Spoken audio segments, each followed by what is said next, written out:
An anthology of readings of Almighty God's words.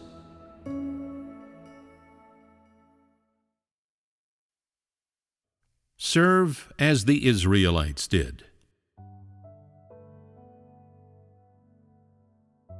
These days, many people do not pay attention to what lessons should be learned while coordinating with others.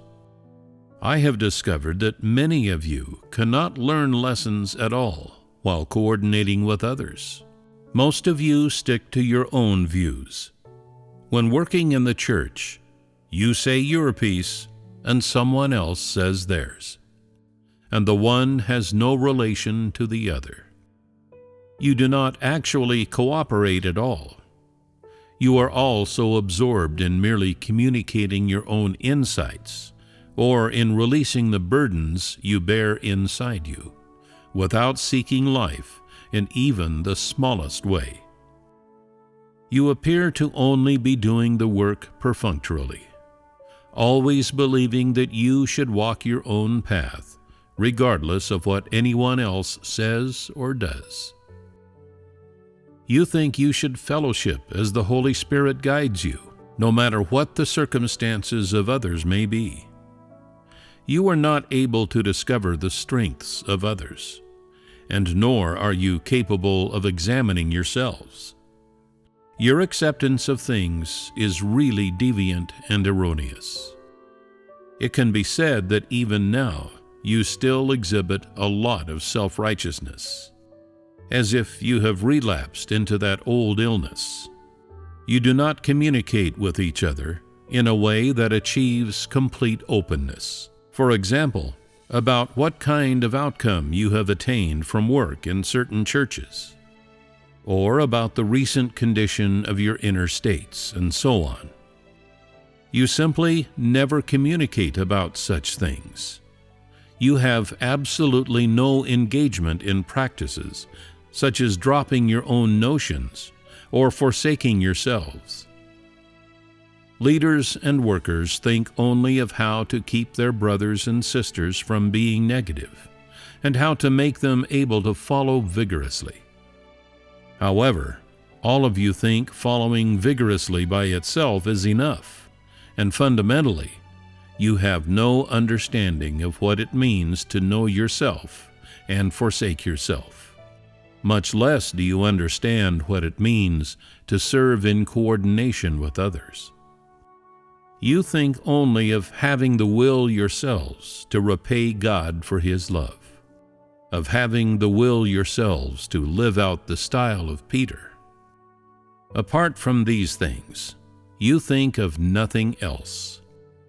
You even say that no matter what other people do, you will not submit blindly, and that no matter what other people are like, you yourself will seek perfection by God, and that will be sufficient. The fact is, however, that your will has not in any way found a concrete expression in reality. Is all of this not the sort of behavior you exhibit nowadays? Each of you holds fast to your own insight, and you all desire to be perfected. I see that you have served for such a long time without having made much progress. In particular, in this lesson of working together in harmony, you have achieved absolutely nothing. When going down into the churches, you communicate in your way, and others communicate in theirs. Seldom does harmonious coordination occur, and this is even more true of the followers who are below you. That is to say, rarely do any among you understand what serving God is, or how one should serve God. You are muddled and treat lessons of this sort as trifling matters. There are even many people who not only fail to practice this aspect of the truth, but who also knowingly do wrong. Even those who have served for many years fight and scheme against each other, and are jealous and competitive. It is every man for himself, and they do not cooperate at all. Do all these things not represent your actual stature? You people serving together on a daily basis are like the Israelites, who directly served God Himself every day in the temple. How can it be that you people who serve God have no idea how to coordinate or how to serve? Back then, the Israelites served Jehovah directly in the temple, and they had the identity of priests. Of course, not every person was a priest. Only some who served Jehovah in the temple had that identity. They would wear crowns bestowed upon them by Jehovah, meaning that they made these crowns according to Jehovah's requirements, not that Jehovah gave the crowns directly to them. They would also wear priestly robes bestowed upon them by Jehovah and directly serve Him in the temple, barefoot from morning to night. Their service to Jehovah was not at all haphazard, and it did not involve rushing around blindly. Rather, it was all done according to rules that no one who served Him directly could violate. They all had to abide by these regulations. Otherwise, they would be prohibited from entering the temple. If any of them broke the temple's rules, that is, if anyone disobeyed the commands of Jehovah, then that person had to be treated according to the laws he had issued, and no one was allowed to object to this or to protect the transgressor. No matter how many years they had served God, all were required to abide by the rules. For this reason, so many priests donned priestly robes and continuously served Jehovah in this fashion, all year round, even though He had not given them any special treatment. They would even spend their entire lives before the altar and in the temple. This was a manifestation of their loyalty and submission. It was no wonder that Jehovah bestowed such blessings upon them. It was all because of their loyalty that they received favor and saw all of Jehovah's deeds. Back then, when Jehovah worked in Israel among His chosen people, He placed quite severe demands on them. They were all very obedient and were restricted by the laws. These laws served to safeguard their ability to revere Jehovah. All these were Jehovah's administrative decrees. If any of those priests did not keep the Sabbath or violated Jehovah's commandments, and if they were discovered by the common people, then that person would be carried immediately before the altar and stoned to death. It was not allowed for those corpses to be placed in or around the temple. Jehovah did not permit that. Anyone who did so would be treated as a person who offers profane sacrifices and thrown into a large pit and put to death. Of course, all such people would lose their lives. None would be spared. There were even those who offered profane fire. In other words, people who did not sacrifice on the days allocated by Jehovah would be burned by His fire along with their sacrificial items, which were not allowed to remain at the altar. The requirements on the priests were as follows. They were not allowed to enter the temple, or even its outer courtyard, without first washing their feet. They could not enter the temple unless wearing their priestly robes. They could not enter the temple unless they had their priestly crowns on. They could not enter the temple if soiled by a corpse. They could not enter the temple after touching the hand of an unrighteous person, unless they first washed their own hands. And they could not enter the temple after defiling themselves with women, nor were they allowed to see Jehovah's face. When time was up, meaning that only after 3 months would they be allowed to don clean priestly robes, they then had to serve in the outer courtyard for 7 days before they could enter the temple to see Jehovah's face. They were permitted to wear any of this priestly attire only within the temple and never outside, so as to avoid defiling Jehovah's temple. All those who were priests had to bring criminals who had violated Jehovah's laws before his altar, where they would be put to death by the common people. Otherwise, fire would befall the priest who had witnessed the crime. Thus, they were unfailingly loyal to Jehovah, because his laws were so severe to them, and they would absolutely never dare to casually violate his administrative decrees. The Israelites were loyal to Jehovah because they had seen his flame, and had seen the hand with which he chastised people, and also because they had originally harbored such reverence for him. Therefore, what they obtained was not only Jehovah's flame, but his care, his protection, and his blessings. Their loyalty was that they abided by Jehovah's words in all their actions, and no one disobeyed. If any disobedience were to occur, the others would still carry out Jehovah's words, putting to death anyone who went against Jehovah, and not hide that person away from him at all. Those who violated the Sabbath, those guilty of promiscuity, and those who stole offerings to Jehovah would be punished with particular severity. The ones who violated the Sabbath were stoned to death by them, or they were whipped to death, with no exceptions.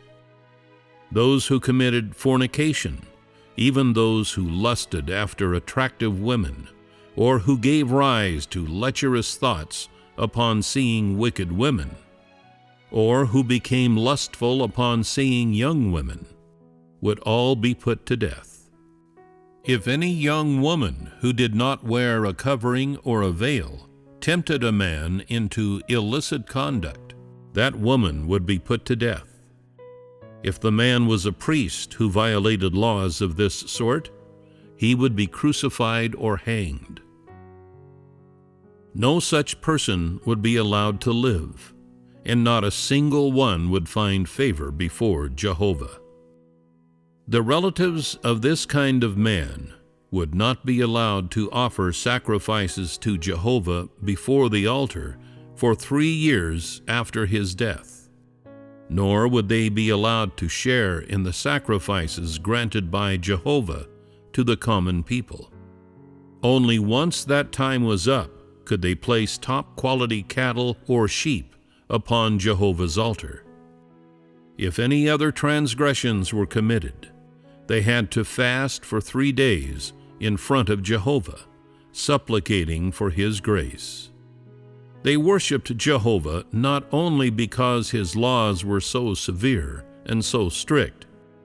They did so as a result of his grace and their loyalty to him.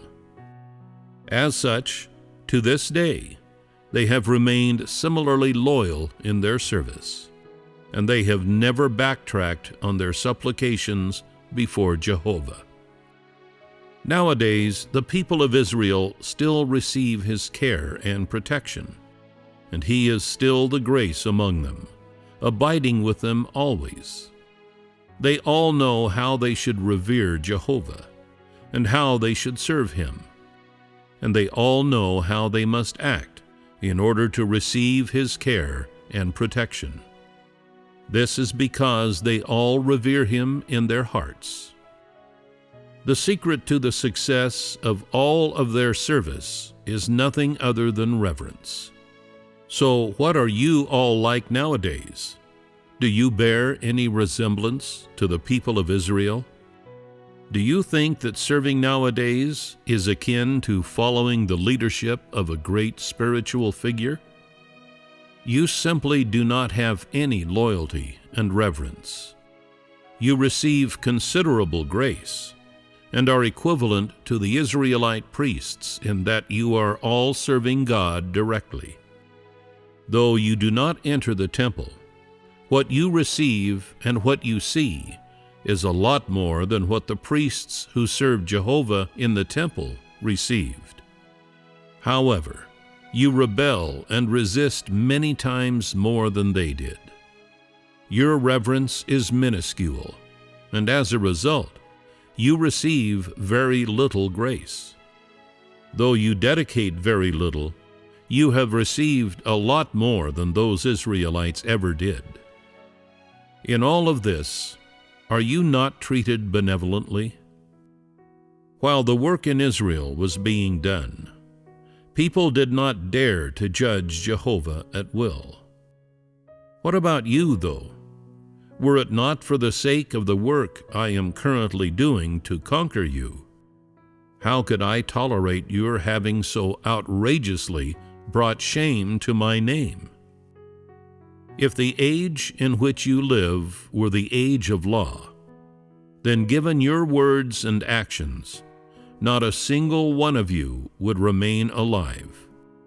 Your reverence is minuscule. You are always blaming me for not having bestowed much favor upon you.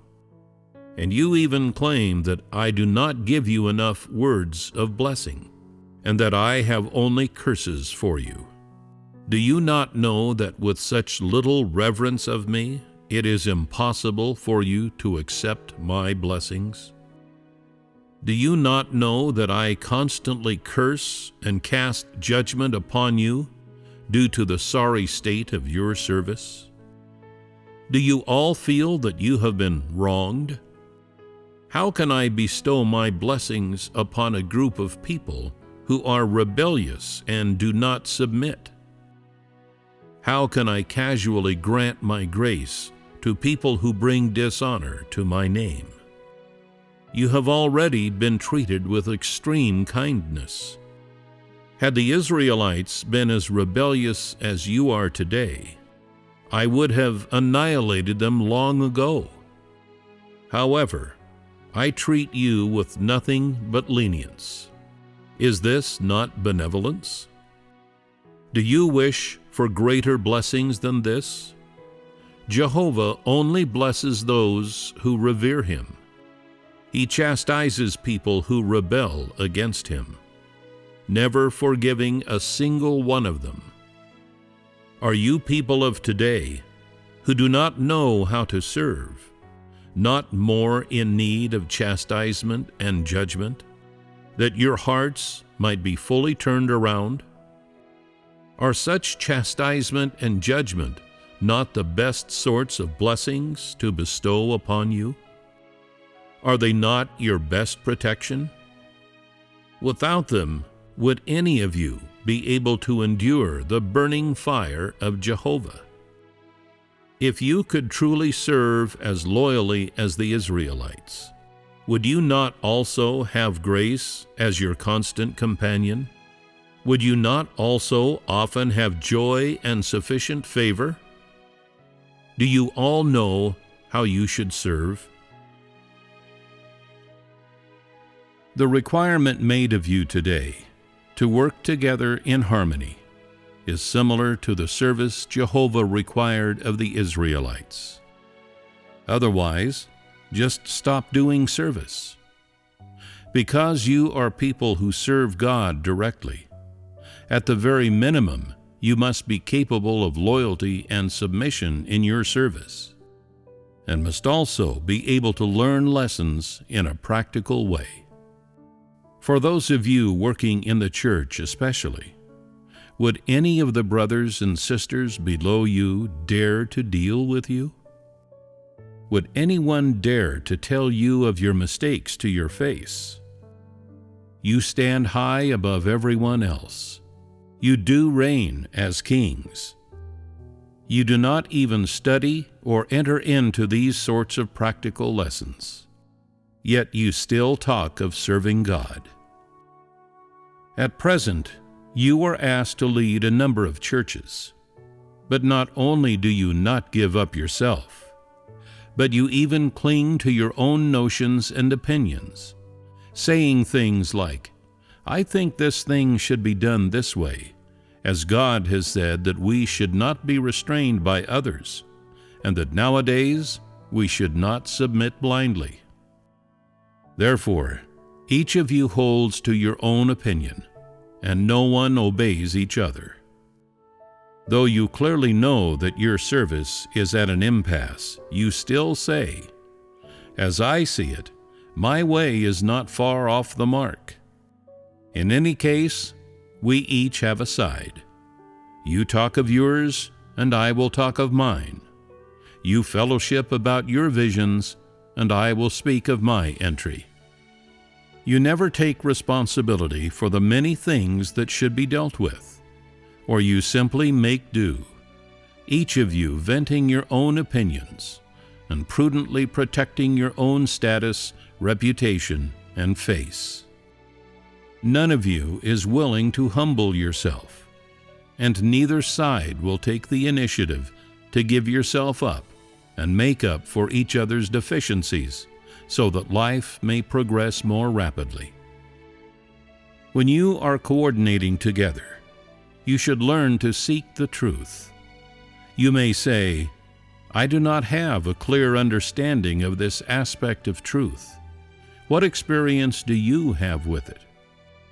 Or you may say, "You have more experience than I with regard to this aspect. Could you please give me some guidance?" Would that not be a good way of going about it? You have listened to a lot of sermons and have some experience with doing service.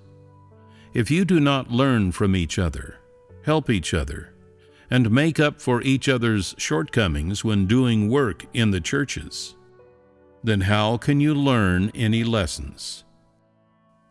Whenever you encounter anything, you should fellowship with each other so that your lives can benefit.